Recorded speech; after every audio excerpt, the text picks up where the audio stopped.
Hello students. तो जैसे कि हमने कल के लेक्चर में बात की थी कि डीएनए को हम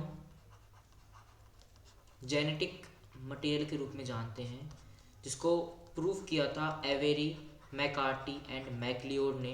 किसके बिहाफ के ऊपर? ट्रांसफॉर्मेशन के बिहाफ के ऊपर। और जो ट्रांसफॉर्मेशन एक्सपेरिमेंट था वो परफॉर्म किया था फ्रेडरिक ग्रिफिथ ने 1928 के अंदर। लेकिन कुछ साइंटिस्टों ने इनकी बातों को नहीं माना। तो आगे और प्रूफ करने के लिए कि डीएनए हमारा जेनेटिक मटेरियल ही है, दो साइंटिस्ट आएंगे, हर्शे एंड चेज, जो कि प्रूफ करेंगे by the use of blender experiment कि जो डीएनए है वो जेनेटिक मटेरियल के रूप में ही काम करता है। तो इसके लिए वो एक परफॉर्म करेंगे ट्रांसडक्शन।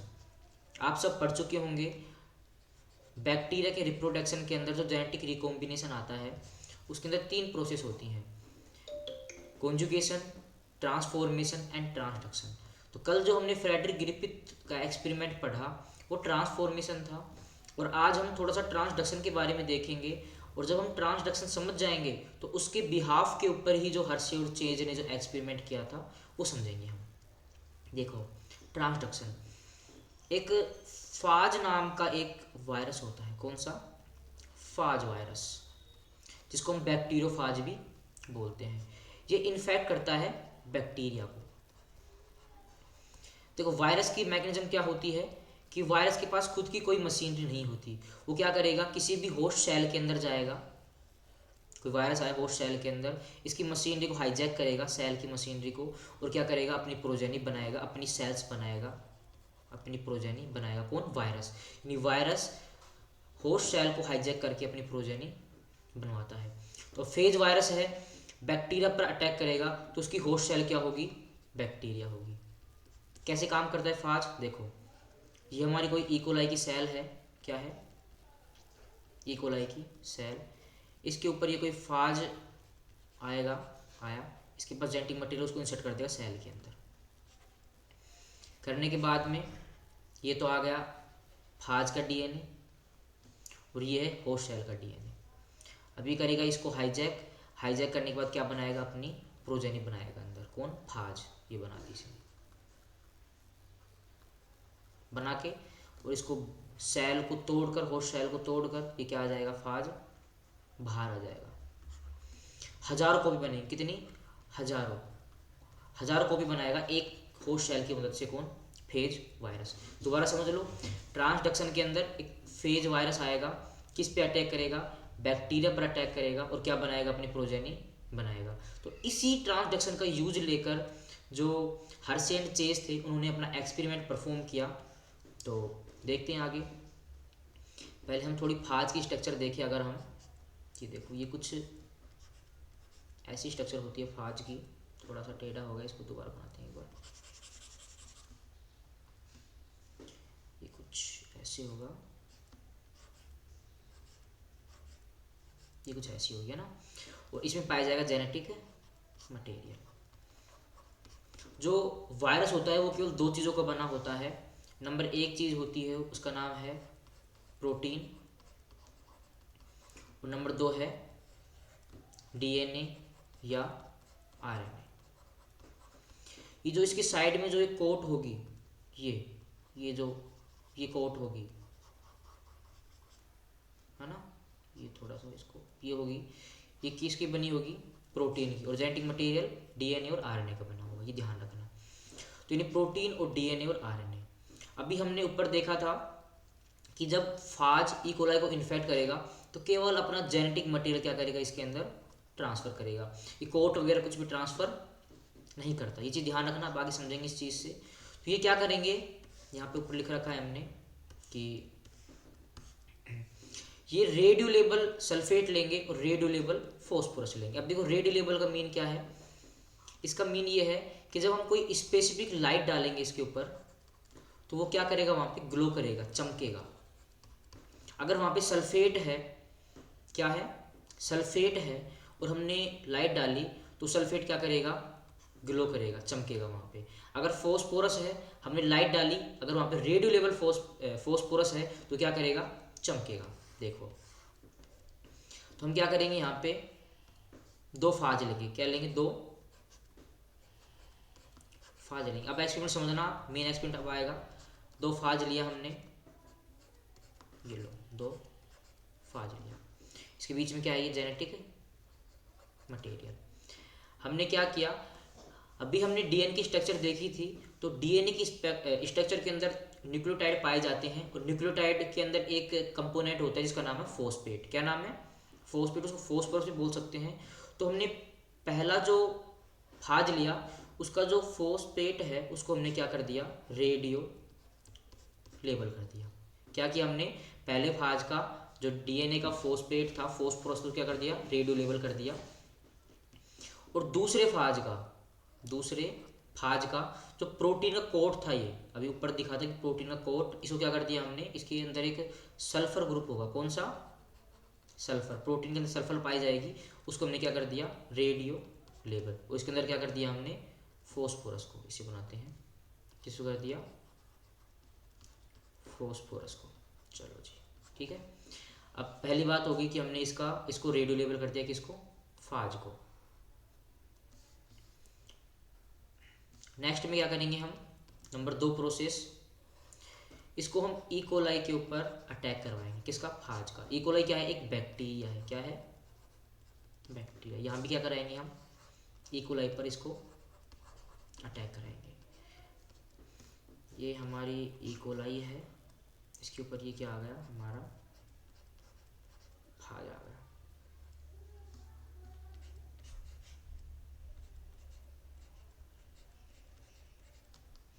तो यहाँ पे तो क्या है, इसकी प्रोटीन जो है रेडियो लेबल है, और यहाँ पे क्या है, इसकी डीएनए रेडियो लेबल है। अब इसके बाद हम क्या करेंगे, एक सेंट्रीफ्यूज मशीन लेंगे, यहाँ पे एक हम सेंट्रीफ्यूज लेंगे, एक ट्यूब आती है, सेंट्रीफ्यूगल ट्यूब बोलते हैं इसको हम। सेंट्रीफ्यूगल ट्यूब ली, इसको हमने इसके अंदर डाल दिया, पूरे मटेरियल को डाल दिया इसके अंदर, इसको भी हमने इसके अंदर डाल दिया। डालने के बाद हम इसको सेंट्रीफ्यूज करेंगे, उसको घुमाएंगे हम काफ़ी आरपीएम के ऊपर, राउंड पर मिनट के हिसाब से। तो जो ट्यूब होगी, ये ट्यूब है, ये ट्यूब के 2 पोर्शन हो जाएंगे। नीचे एक गाढ़ा सा मटेरियल इकट्ठा हो जाएगा, जिसको बोलते हैं हम पैलेट, और ऊपर जो लिक्विड बचेगा उसको बोलते हैं सुपरनेट। ये आप सेंट्रीफ्यूज के अंदर पढ़ोगे कि जब सेंट्रीफ्यूज करते हैं तो 2 प्रकार से हमको चीज़ें प्राप्त होती हैं, ऊपर तो लिक्विड आ जाएगा और भारी सामान जो है नीचे बैठ जाएगा। ऐसे यहाँ पर भी क्या होगा, भारी सामान तो ये पैलेट नीचे बैठ जाएगा, और ऊपर क्या आ जाएगा, सुपर नेट। देखो जो भारी क्या होगा इसमें, इकोलाई क्या होगी, सेल भारी होगी। और जब हम इन्फेक्ट करेंगे बैक्टीरियोफाज को इकोलाई के साथ में, तो डीएनए क्या करेगा, इकोलाई की सेल के अंदर एंटर कर जाएगा। यहाँ पे ये एंटर कर गया, तो यहाँ पे अगर हम लाइट डालेंगे तो रेडियो एक्टिविटी यहाँ पे आएगी। रेडियो एक्टिविटी कहाँ पे आएगी, पैलेट वाले पार्ट से आएगी। रेडियो एक्टिविटी मीन क्या है कि वहाँ पे लाइट ग्लो करेगी, ऐसे मान लो आप, लाइट क्या करेगी, ग्लो करेगी। कहाँ पे करेगी, पैलेट के अंदर। लेकिन जैसे ही हमने इस वाले पार्ट को इसके अंदर डाला, इकोलाई कहाँ पे आएगा, नीचे। यहाँ पे क्या आ जाएगा, यहाँ पे तो है इकोलाई, और ऊपर क्या आ जाएगा, जो बचा कुछ भाग है ये बच गया, प्रोटीन का कोट, इसके फाइबर वगैरह यहाँ पे आ जाएंगे, है ना। क्या क्या आ जाएगा यहाँ पे, कोट, इधर लिखता हूँ यहाँ पे, कोट कोमा फाइबर एटसेट्रा। यहाँ पे भी ऐसे ही कोट, फाइबर, और यहाँ पे नीचे क्या आएगी, इकोलाई की सेल्स। इसके अंदर डीएनए एंटर कर चुका था इकोलाई की सेल्स के अंदर, तो यहाँ से रेडियो एक्टिविटी आएगी। लेकिन इस सेल के अंदर डीएनए एंट्री करेगा एंट्री, लेकिन रेडियो एक्टिविटी नहीं आएगी, क्योंकि हमने केवल इस वाले बैक्टीरियोफाज के डीएनए को रेडियो एक्टिव किया था, इस वाले की हमने प्रोटीन को रेडियो एक्टिव किया था। तो यहाँ पे जिस पार्ट के अंदर प्रोटीन प्रेजेंट होगी वहाँ से क्या आएगी, रेडियो एक्टिविटी आएगी। तो इस पार्ट के अंदर क्या आएगी, इसमें रेडियो एक्टिविटी आएगी। तो इन्होंने बोला कि जो डीएनए है वही इकोलाई की सेल को इन्फेक्ट करता है, इसलिए हम डीएनए क्या बोलते हैं, जेनेटिक मटेरियल। तो एक बार दोबारा पूरा रिवाइज कर रहा हूँ मैं, अच्छे से देखना इसको। क्या किया हमने, हर्शे और चेज ने ट्रांसडक्शन को यूज लिया। ट्रांसडक्शन एक प्रोसेस है जिसके द्वारा जो वायरस है वो किसको इन्फेक्ट करता है, बैक्टीरियल सेल को, और जेनेटिक मटेरियल ट्रांसफ़र करता है। उसके बिहाफ के ऊपर हर्शे एंड चेज ने अपना एक्सपेरिमेंट परफॉर्म किया, और इसके अंदर उन्होंने क्या किया कि इन्होंने देखा कि जो बैक्टीरियोफाज है, इधर देखो बैक्टीरियोफाज है, वो दो चीज़ों से मिलकर बना होता है, प्रोटीन और डीएनए या आरएनए। प्रोटीन के अंदर सल्फर पाया जाता है और डीएनए और आरएनए के अंदर फॉस्फोरस पाया जाता है। तो इन्होंने दो प्रकार के रेडियो लेबल यूज किए। नंबर एक था सल्फर, दूसरा क्या था, फॉस्फोरस, सल्फेट और फॉस्फोरस। इन्होंने क्या किया, एक बैक्टीरियोफाज के अंदर जो इसका डीएनए था उसके किसको, फॉस्फोरस को क्या किया, रेडियो लेबल किया। रेडियो लेबल का मीन क्या है कि अगर वो कहीं पे प्रेजेंट होगा और अगर हम लाइट डालेंगे तो क्या करेगा, वहाँ पे चमकेगा वो। और दूसरे फाज के जो प्रोटीन कोड था उसके सल्फर को क्या किया, उसने रेडियो लेबल कर दिया। अगर हम वहाँ पे लाइट डालेंगे तो जहाँ पर वो सल्फर प्रेजेंट होगा रेडियो लेवल, वो क्या करेगा, वहाँ पे ग्लो करेगा। अब हमको पता है कि जो डीएनए है वही केवल होस्ट सेल के अंदर एंट्री करता है और उसको इन्फेक्ट करता है। तो इन्होंने क्या किया, इस फाज को इकोलाई के ऊपर अटैक करवाया। जब इकोलाई पे अटैक किया तो इन्होंने अपना डीएनए क्या किया, इकोलाई के अंदर इंसर्ट कर दिया। ऐसे ही इन्होंने दूसरे फाज को लिया, दूसरे फाज ने भी क्या किया, अपने इकोलाई को अपने डीएनए को इकोलाई सेल के अंदर इंसर्ट कर दिया। यानी कि पहले वाले फाज का अगर डीएनए इसके अंदर जाएगा सेल के अंदर तो ग्लो करेगा, क्योंकि इसका डीएनए क्या था, रेडियो लेबल था। लेकिन जो दूसरे वाले इकोलाई सेल के अंदर जो वायरस का डीएनए जाएगा तो वो ग्लो नहीं करेगा, क्योंकि वो रेडियो लेबल नहीं था, है ना। तो इसके बाद में इन्होंने सेंट्रीफ्यूज किया। सेंट्रीफ्यूज करने के कारण जो इकोलाई की सेल थी वो पैलेट में नीचे आ गई और जो कुछ कचरा था जैसे फाज का टेल, इसका प्रोटीन का कोट, वो ऊपर रह जाएगा। तो यहाँ पे जो भारी सामान है इकोलाई नीचे है और नीचे इकोलाई के अंदर इसका डीएनए जा चुका है, तो वो क्या करेगा, वहाँ पे लाइट ग्लो करेगा, रेडियो एक्टिविटी दिखाएगा। लेकिन अगर हम दूसरे की बात करें तो इसके अंदर जब हमने सेंट्रीफ्यूज किया तो यहाँ पे पैलेट के अंदर इकोलाई की सेल आई। चूँकि जो इकोलाई की सेल का जो डीएनए था वो रेडियो लेबल नहीं था तो वो ग्लो नहीं करेगा, लेकिन इसका प्रोटीन का जो कोड था, ये कोड रेडियो लेबल था, तो ऊपर से रेडियो एक्टिविटी आएगी और इसमें नीचे से आएगी। तो इन्होंने प्रूव कर दिया कि डीएनए क्या है, जेनेटिक मटेरियल है। तो अगर इसमें कोई भी आपको कन्फ्यूजन हो तो एक बार दोबारा इस कंप्लीट लेक्चर को रिवाइज करें और एक बार अपना माइंड अप्लाइड करें, इसमें अप्लाई करें तो आपको समझ में आएगा अच्छे से। उससे पहले थोड़ा ट्रांसडक्शन के बारे में पढ़ें, इसके बाद में, और बाकी फिर भी अगर नहीं समझ में आए तो आप कमेंट बॉक्स में डालें, इसको हम दोबारा समझाएंगे कोई नए तरीके से। बाकी अब हम नेक्स्ट टॉपिक पे मूव करते हैं जिसका नाम है वाटसन एंड क्रिक का मॉडल। काफ़ी इम्पोर्टेंट है क्योंकि सबसे पहले ये दो साइंटिस्ट ने ही हमको double helix structure of DNA के बारे में बताया था। एक मिनट रुकिए, इसके अंदर ठीक है। तो दो साइंटिस्ट थे हमारे पास जिनका नाम है James Watson and Francis Crick. तो हम शॉर्टकट बोलते हैं वॉटसन एंड क्रिक, जिन्होंने 1953 के अंदर क्या बनाया, डबल हेलिक स्ट्रक्चर के बारे में हमें बताया। तो ये जो दो दोस्त थे एक दुकान पे काम करते थे, तो इन्होंने एक दिन देखा, एक डीएनए की फोटोग्राफ देखी। किसकी फोटोग्राफ, डीएनए की। और वो फोटोग्राफ कैसी थी, एक्सरे फोटोग्राफ ना, एक्सरे क्रिस्टलोग्राफी की हुई फोटोग्राफ इन्होंने देखी और उसके बेस पे उन्होंने क्या बनाई, एक स्ट्रक्चर बनाई, उसको हम बोलते हैं डबल हेलिक्स स्ट्रक्चर। तो अभी जब हमने स्टार्टिंग में बात की थी तो हमने दो प्रकार के जेनेटिक मटेरियल के बारे में पढ़ा था। नंबर एक था आरएनए और नंबर दो था ये क्या है, डीएनए। अब आप देखोगे तो मैंने आरएनए को ऐसे बनाया केवल एक स्ट्रैंड के रूप में, सिंगल स्ट्रैंड के रूप में, लेकिन डीएनए को मैंने कैसे बनाया, डबल स्ट्रैंड के रूप में। इसी मॉडल को इन्होंने बताया था कि इन्होंने वॉटसन एंड क्रिक ने, जिसको बोलते हैं डबल हेलिक्स का मॉडल। तो अब हम इसको थोड़ा सा खोल के देखते हैं। अगर हम देखो तो डीएनए जो होता है, इसको थोड़ा हटाते हैं, यहाँ पे स्पेस बन जाए।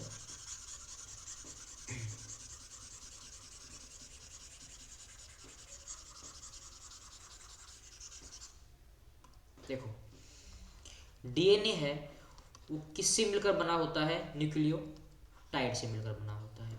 न्यूक्लियोटाइड की स्ट्रक्चर कैसे होती है, एक शुगर ग्रुप, शुगर के साथ में बेस जुड़ा होगा, बेस साथ में साथ क्या जुड़ा होगा, फॉस्फेट ग्रुप, है ना। ऐसे ही दूसरा फॉस्फेट ग्रुप, उसके साथ में शुगर, उसके साथ में बेस, इधर दूसरा फॉस्फेट ग्रुप, शुगर और बेस। ये हो गया हमारा सिंगल स्ट्रैंड। क्या हो गया? Single strand of DNA. ध्यान रखना, जो डीएनए का जो स्ट्रैंड होता है उसमें दो प्रकार के बॉन्ड्स पाए जाते हैं, दो प्रकार के बंध, क्या बोलते हैं, बंध ही बोलते हैं शायद, वो पाए जाते हैं। ये जो यहाँ पे फॉस्फेट ग्रुप है, इस शुगर के साथ जुड़ा हुआ है, इसको अलग कलर से बताते हैं, ये ग्रुप, इसका नाम है फोस्फो डाइएस्टर। डाई नहीं, हम इसको एस्टर ग्रुप बोलते हैं, phosphoester, phosphoester bond, है ना। अब मैंने स्पेस छोड़ दी यहाँ पे, दो बॉन्ड है यहाँ पे, एक नीचे एक ऊपर, तो इसको बोलते हैं फोस्फो डाई एस्टर बॉन्ड। समझ गए क्यों बोलते हैं फोस्फो डाई एस्टर? क्योंकि एक शुगर के साथ में दो फोस्फेट ग्रुप जुड़े हैं, एक ऊपर और एक नीचे, एक तो दूसरे वाले का फोस्फेट ग्रुप, एक खुद का फोस्फेट ग्रुप, और दोनों किस बॉन्ड जुड़े हैं? फोस्फो डाई एस्टर बॉन्ड, इसलिए हम इसको बोलते हैं phosphodiester bond. Next हम बात करें, ये तो हो गया हमारा सिंगल स्ट्रैंड, लेकिन जो डीएनए है वो नॉर्मल कंडीशन के अंदर हमारे पास डबल स्ट्रैंड की कंडीशन में पाया जाएगा। तो यहाँ पे इसी प्रकार से एक स्ट्रक्चर और होगी, बनाए हम। यहाँ पे एक बेस होगा, बेस के साथ में शुगर जुड़ा होगा, ऊपर क्या होगा? यहाँ पे नहीं होगा, इधर क्या होगा? फॉस्फेट ग्रुप होगा, नीचे क्या होगा? शुगर होगी, इधर क्या होगी? बेस होगा, दोबारा क्या होगा? फॉस्फेट, यहाँ पे शुगर, और यहाँ पे बेस, और यहाँ पे क्या होगा? फॉस्फेट ग्रुप, है ना। मैंने इधर एक तरफ फॉस्फेट ग्रुप बनाया है, इधर नहीं बनाया, इधर मैंने नहीं बनाया और इधर बनाया है। ये चीज़ आप ध्यान रखना, मैंने ऐसा क्यों किया है उसके बारे में डिस्कस करेंगे हम अभी। तो अब देखो, अभी दो स्टैंड हैं, एक सिंगल स्टैंड ये है, ये वाला ग्रीन कलर का, और एक सिंगल स्टैंड इधर ये वाला है, ब्लैक वाला। अब ये आपस में कनेक्ट होंगे एक बॉन्ड के द्वारा, जिस बॉन्ड का नाम क्या है? Hydrogen bond. क्या नाम है? Hydrogen bond. ये कनेक्ट होगा और ये भी कनेक्ट होगा। अगर मैं बेस को यहाँ पे स्पेसिफाई करूं,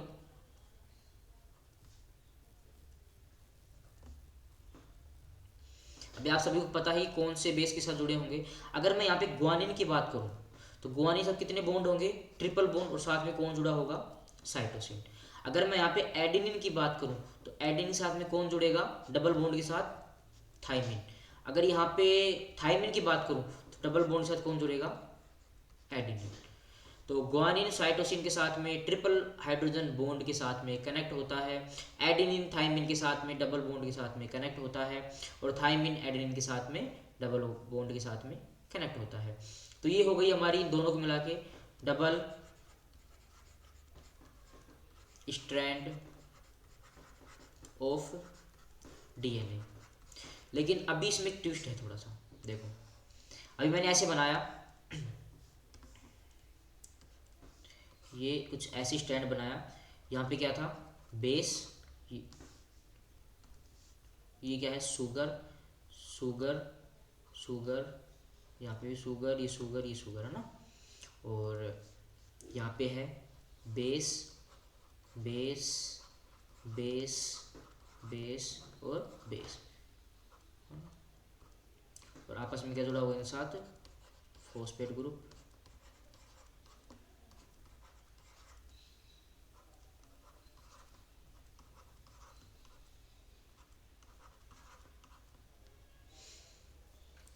देखो अभी एक चीज़ और ध्यान रखना, अभी अभी बताया नहीं आपको, कि मैंने ऊपर एक फॉस्फेट ग्रुप बनाया था, तो हमेशा ये क्या होगा? 5 डैश के ऊपर फॉस्फेट ग्रुप होगा, लेकिन यहाँ पे OH ग्रुप होगा। ध्यान रखना, ये खाली छोड़ दिया मैंने, OH ग्रुप है, इसको बोलती हूँ 3 डैश OH ग्रुप। तो अगर यहाँ पे देखिए अपोजिट साइड में, तो 5 डैश फॉस्फेट ग्रुप होगा, और यहाँ पे 3 डैश OH ग्रुप। तो ये हमेशा ध्यान रखना, अपोजिट होता है। अगर यहाँ पे 5 डैश है तो उसके सामने जस्ट क्या होगा? 3 डैश होगा, एंटी पैरेलल होगा, है ना। तो ये स्ट्रक्चर मैंने बनाई कुछ इस प्रकार से, लेकिन ये ऐसे सीधी नहीं होती कभी भी, ऐसे सीढ़ी की तरह नहीं होती कभी भी, ये हमेशा ऐसी होगी, थोड़ा सा फोल्ड हो जाएगी, ये कुछ ऐसी हो जाएगी। कैसी हो जाएगी? कुछ ऐसी हो जाएगी। यहाँ पे क्या होगा? शुगर, यहाँ पे बेस, यहाँ पे शुगर, यहाँ पे बेस, यहाँ पे शुगर, यहाँ पे बेस, यहाँ पे बेस, यहाँ पे शुगर, और ये फॉस्फेट ग्रुप, ये फॉस्फेट ग्रुप, यहाँ पे शुगर है, फॉस्फेट ग्रुप, ये फॉस्फेट ग्रुप। यानी ये जो है, इसमें एक इस आपके सामने एक वायर निकालता हूँ, देखो ये हमारे सामने एक वायर है, देखो ये वायर है हमारे सामने, है ना। थोड़ा सा इसको बड़ा करते हैं,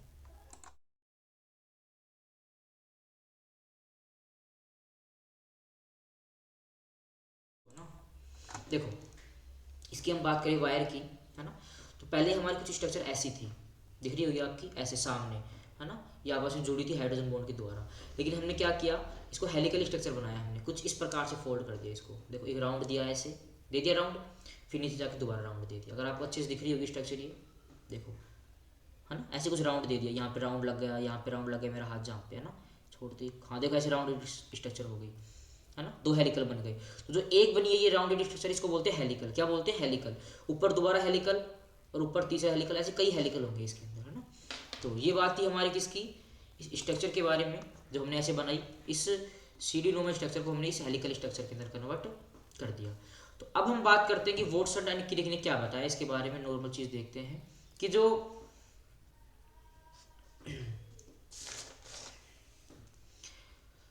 ये जो हेलिकल है, एक हेलिकल, ये एक हेलिकल है पूरा, इसकी जो लंबाई है वो होती है 3.4 नैनोमीटर। कितनी होती है? 3.4 नैनोमीटर। और इसके अंदर 10 बेस पेयर पाए जाते हैं। कितने बेस पेयर? 10 base pair. अगर मैं हेलिकल बनाऊं, ये लो जी, ये हेलिकल बन गया एक, यहाँ पे ये दूसरा, तो यहाँ पे कितने पाए जाएंगे? एक बेस, 2, 3, 4, 5, 6, 7, 8, और थोड़ा ऊपर करते इसको, 9 और 10, ऐसे इसके सामने पाए जाएंगे 10। ये लो, है ना, 1, 2, 3, 4, 5, 6, 7, 8, 9 और 10। ये आपस में कनेक्ट होंगे हाइड्रोजन बॉन्ड के द्वारा,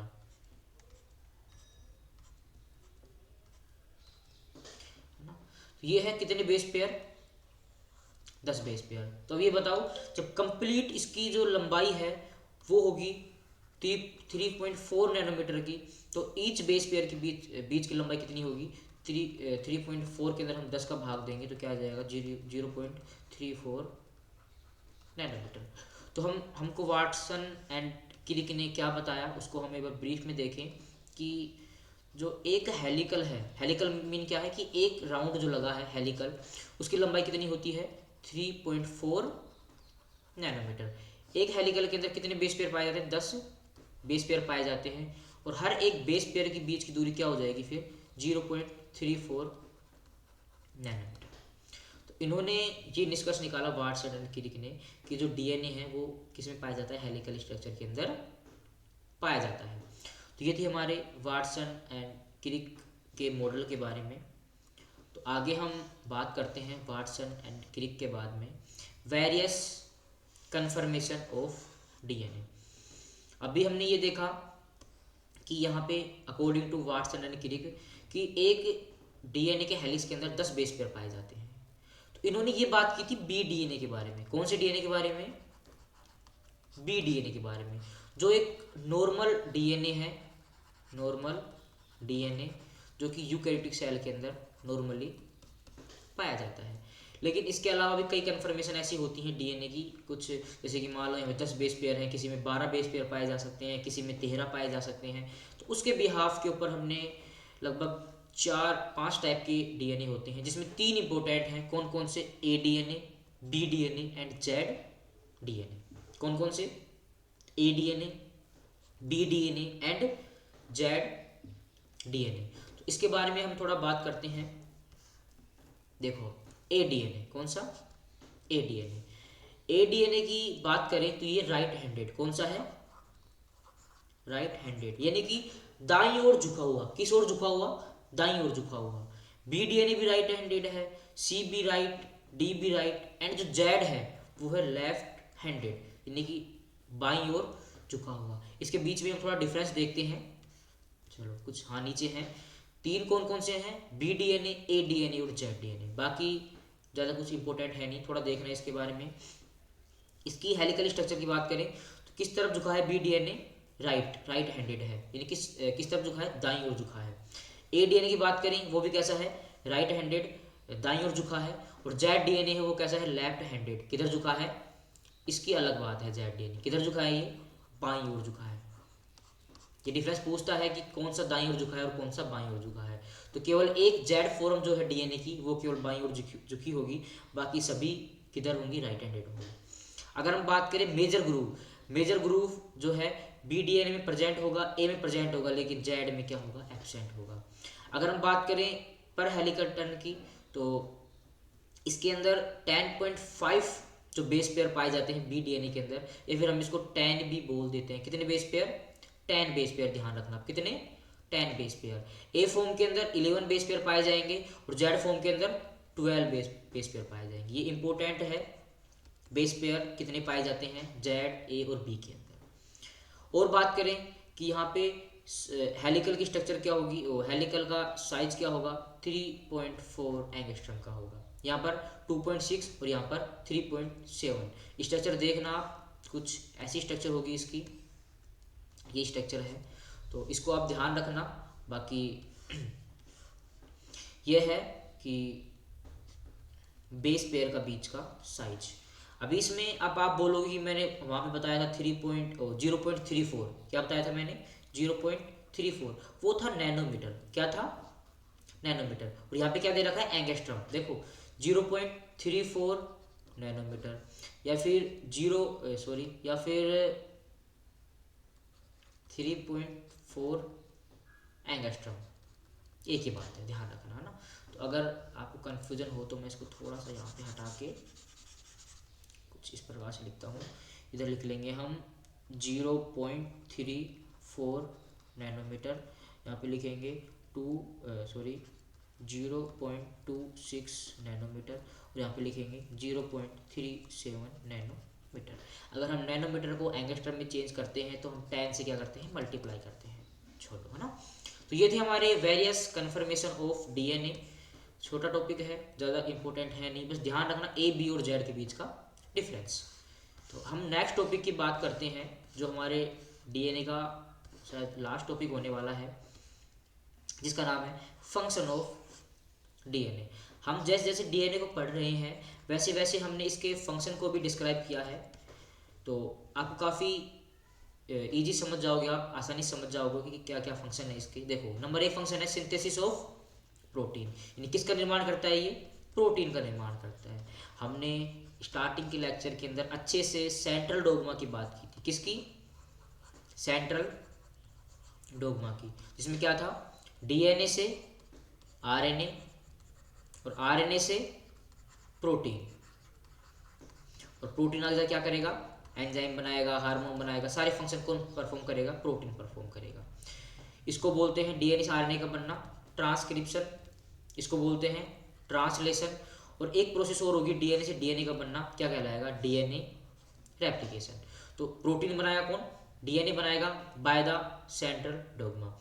डीएनए रेप्लिकेशन में क्या होगा, एक डीएनए से 2 डीएनए बनेंगे, नहीं एक कॉपी एक्स्ट्रा बनेगी। क्यों बनेगी, क्योंकि जैसे जैसे सेल को आगे जाना होगा, एक सेल से 2 सेल बनेंगी, तो एक डीएनए ऐसा ही सेम डीएनए इस सेल में जाएगा, ऐसा ही सेम डीएनए इस सेल में जाएगा, तो उसको ट्रांसफर करवाने के लिए हमको 2 डीएनए की कॉपी की आवश्यकता होती है। तो वो किसके द्वारा बनता है, डीएनए रेप्लिकेशन के द्वारा बनता है, जिससे ही जाइगोट है वो कंप्लीट बड़े ह्यूमन के अंदर कन्वर्ट हो पाता है, अच्छे से वेल डेवलप ह्यूमन के अंदर कन्वर्ट हो पाता है। एक सेल से हम लाखों करोड़ों अरबों सेल्स बनाते हैं, किसके द्वारा, डीएनए रेप्लिकेशन के द्वारा। क्योंकि अगर डीएनए रेप्लिकेशन नहीं होगा तो एक सेल से दूसरी सेल के अंदर डीएनए नहीं जाएगा, और डीएनए नहीं जाएगा तो उस सेल के बनने का कोई फ़ायदा नहीं होगा, कुछ भी काम वो सेल नहीं कर पाएगी। तो इसीलिए डीएनए क्या काम हो गई, नंबर 1 तो प्रोटीन बनाने का, नंबर 2 रेप्लिकेशन का, नंबर 3 इनहेरिटेंस, यानी कि characters move their one generation to their second generation by the inheritance process। तो क्या होगा इनहेरिटेंस के अंदर, कि आप अपने फैमिली के जैसे दिखते हो, ये चीज़ कौन डिसाइड करता है, डीएनए। चलो अब इसमें एक थोड़ा ट्विस्ट आएगा, म्यूटेशन। अब आपने देखा होगा कंप्लीटली नहीं दिखते आप अपने पेरेंट्स की तरह, कंप्लीटली आप नहीं दिखते, थोड़ा सा वेरिएशन आता है। तो वो वेरिएशन कैसे आता है? म्यूटेशन के कारण, यानी कि डीएनए के अंदर कोई हेर फेर हो गई, कोई हेर फेर हो गई, कोई भी उसका रीजन हो सकता है, डीएनए क्रॉसिंग ओवर, है ना, इसको थोड़ा सा नाम ध्यान रखना, क्रॉसिंग ओवर। और बात करें कोई हाई इंटेंसिटी की light, for example UV, gamma etcetera, तो इनकी वजह से कोई म्यूटेशन आ जाए, और उस म्यूटेशन के कारण ही क्या होता है कि आप अपने पेरेंट्स की तरह नहीं दिखते। Number fifth, contain genetic information, वही इनहेरिटेंस का पार्ट है कि जो डीएनए है वो सारी इन्फॉर्मेशन कंटेन करता है कि आप कैसे दिखोगे, आपके बच्चे कैसे दिखेंगे, आपके जैसे ही दिखेंगे, और आप भी अपने पेरेंट्स की तरह ही दिखते हो। जेनेटिक रिकॉम्बिनेशन, ये प्रोसेस म्यूटेशन से ही रिलेट करता है कि जैसे ही आपका जो डीएनए है वो ट्रांसफ़र होता है एक सेल से दूसरी सेल के अंदर, कौन सी सेल में, या फिर बात करें हम डीएनए जब गैमेट्स का फ्यूजन होता है, ये मान लो आप, है ना, गैमेट्स का फ्यूजन होता है, तो उस टाइम के ऊपर जो डीएनए है एक आपकी माता का है, एक आपके पिताजी का है, तो इसमें क्या होता है, सेगमेंट्स का एक्सचेंज होता है, ये इधर चला जाएगा सेगमेंट, ये इधर चला जाएगा, उसके कारण आपके डीएनए में कुछ चेंज होगा, उसी वजह से आपके अंदर वेरिएशन आते हैं। तो ये थी हमारी ओवरऑल बात डीएनए के बारे में। तो थैंक यू सो मच। अगर आपने ये लेक्चर देखा है एंड तक, आपने ये थैंक यू पढ़ा है एंड तक, तो कमेंट बॉक्स में यस सर जरूर लिखें। क्या लिखेंगे? Yes sir. देखते हैं कितने का जवाब आता है। पूरे लेक्चर को देखें। और अगर मैं बात करूं हमारे स्टूडेंट्स की, तो आपको जो नोट्स हैं आपके व्हाट्सएप ग्रुप के ऊपर मिल जाएंगे। Thank you so much again, and मिलते हैं नेक्स्ट लेक्चर में।